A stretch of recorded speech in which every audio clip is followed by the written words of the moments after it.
Hi guys! So today in this video, naglalakad po ako dito sa tabi ng palayan. So guys, nakikita nyo, napakaganda ng pabahay na ito at sa mga tika-payatos dyan at sa mga tika-pulilan dyan, baka may tika rito. Hey yo, what's up man? Ayan guys, sobrang laki na at may dalawang kwarto and solid na yung CR. Merong deflush na bowl and meron siyang panghugas sa kamay and meron din siyang shower. Meron din siyang kapalitan guys.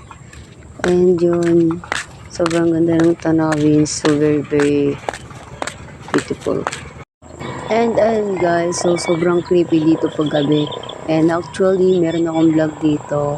So, sa isa kong channel. Ayan. So, doon nyo makikita dito sa channel. And napakaganda ng view guys. Ayan o. Kitang-kita nyo pa yung, ayun yung bagong munisipyo po guys. Ayan po. And pasensya na po kayo guys. Puro motor kasi kaya maingay. Ayan, napakalayo po nilalakad ko. Gabi-gabi yan nilalakad ko yan. Sobrang creepy. Hindi akala nyo lang guys talaga promise. Sobrang creepy talaga. And sobrang creepy. And yun guys, gusto ko rin maging katulad ni Master Gala. So, shoutout po kay Master Gala. Idol na idol ko po siya. So, kawin-kawin naman dyan sa mga may idol kay Master Gala.